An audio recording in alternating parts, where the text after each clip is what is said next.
inZoi is in good hands. Hello and welcome to An Introvert's Paradise. I'm Kendrick Kaiju. Ah yes, it's a good time to be alive. inZoi is finally in our hands. If you're watching this video, there's a very good chance you've been playing. What do you think so far? How do you like it? Good, right?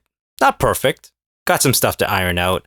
But the whole point of this video is everything's gonna be okay. inZoi is in very good hands. From everything that I can tell, they have a very hardworking and passionate team over there, led by a very decent man. Kaijun just seems like he's a real gentleman of the game. Seems like he's a humble, gentle soul. Now, I don't want to come across like I'm, puckering up and kissing the man's ass. I've been around long enough to know I ain't one of the chosen. I've never won in life. I'm not going to win in life. I'm not trying to curry favor. I'm just trying to give credit where credit is due. I mean, this is the gaming industry, an industry that's been plagued by bad behavior. Guys with power doing things that they shouldn't be doing. So it's very refreshing to see someone like Kaijun, who seems like a gentle soul, which is perfect to run a game like inZoi, because I feel like a lot of us, the ones who take to the life simulator in a big bad way, I feel a lot of us are probably gentle souls, where the outside world is a little too harsh for our liking, so that's why we've recluded to our Sims now Zoi families. And reading this letter from Kaijun, I really do get the sense that he cares and really wants to deliver on an amazing game. I mean, he starts off the letter by apologizing to people who felt like the game was lacking in content. And I really do get the sense that he takes that personally. Not that he's offended or anything like that, but it's something he won't let be the case. That he will make sure that when it's all said and done, nobody is going to be like, well, that game was boring, it's lacking. And I really do get the feeling he's going to be successful in that regard. That he will deliver on probably what's going to be the greatest life simulator of all time. Because I can tell that he's passionate about this. And he's probably got a team that's passionate about this. And even says that he's encouraged by the outpouring of support and I guess how well this game has done in its first week, selling more than 1 million copies already. That's pretty good after only 1 week. And you know that number's gonna grow over time as more people hop on as the game progresses, as it gets better.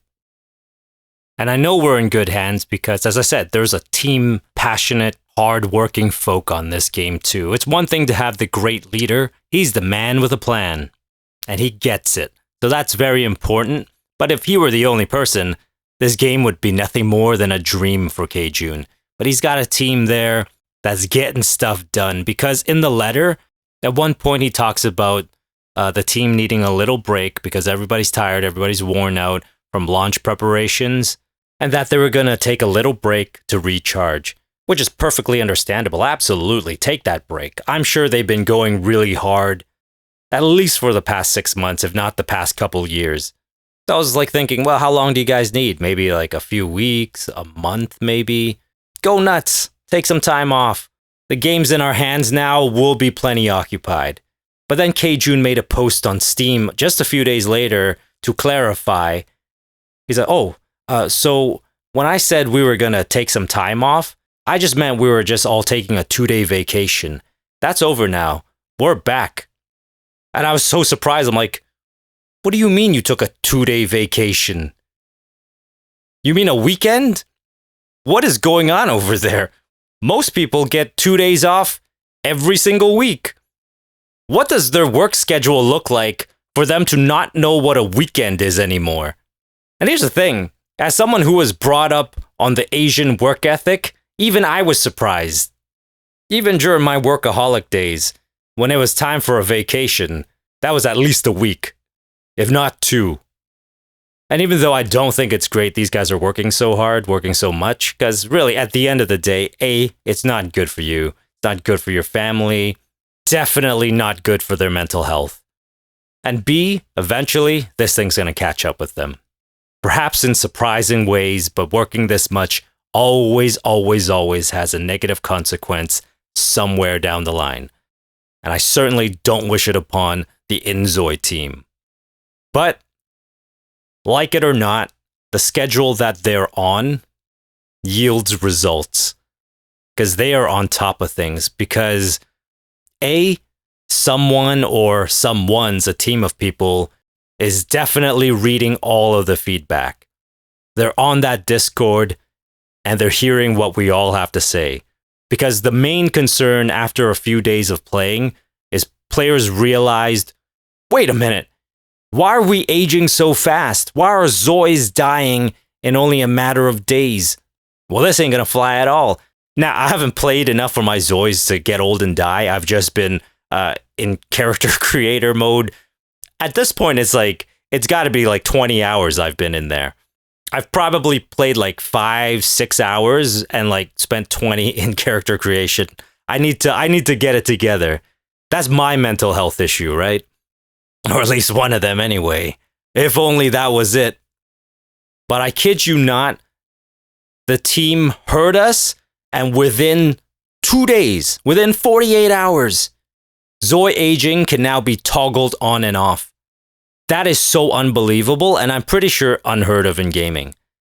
Because I played a lot of video games over the years, and I've never ever heard of a dev listening to their audience so much that within not even a week, within 48 hours, make a pretty big change because it was important to the community. This certainly isn't normal. The norm is usually all our cries fall on deaf ears. The changes we want either never ever come, or if we're lucky, they'll come years and years down the line. Like the one that stands out to me is GTA Online. When I used to play that game, I used to play exclusively by myself in private. But the problem with that, playing solo, playing in private, was a lot of the game modes were actually locked to public. So I was missing out on a lot of the game features. And I know myself and a lot of other people were just begging Rockstar to make all modes available, even in private. Mainly the businesses, the selling of the goods. Because man, the main complaint was I spent hours and hours sourcing the materials and making the goods, costing me real time and in-game currency.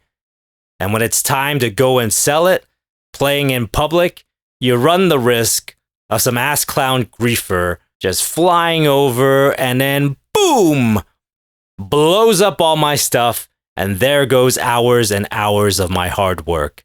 Doesn't feel good. Can we not have this be a thing? For people who like the excitement or whatever, cool. But for those of us who don't play well with others, can we just have everything in private? And to their credit, they listened, but it took them about 10 years to implement that. And in the case of The Sims, all of us for how many years have been screaming at the top of our lungs, on top of the mountains, being like, can we please get an open world? Can we please get some cars? And EA's like, we hear you loud and clear. Laundry stuff it is. Knitting stuff pack. Haha, don't you love us? Aren't we great? So if this keeps up, we're in for a real treat. We're going to get the life sim that we've always wanted. Will it be perfect? No. Because you can't please everybody. You can't make everybody happy. And I'm sure there's limitations on what they can actually do. Although, from what I understand, Unreal 5, you can do quite a bit. But I assume at some point, choices will be made to appease one side of the audience. And if you're not on that side, then, it's not going your way, right? But I don't think it's going to end up one of these situations where the greater majority of people hate the game because the devs didn't listen. They went down a road that no one wanted them to go down. It seems like these guys are very much so going to go down the road that we want. There's that open communication and clearly not just a willingness, but the proof is in the pudding. They've already demonstrated when the community wants something badly enough, or in the case of De Nouveau, something we badly didn't want in our game, they went and made that adjustment.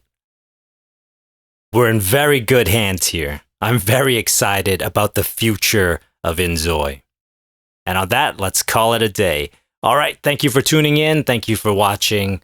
I'll talk to you next time. Until then, take care of yourself, bud, and just make it through another day.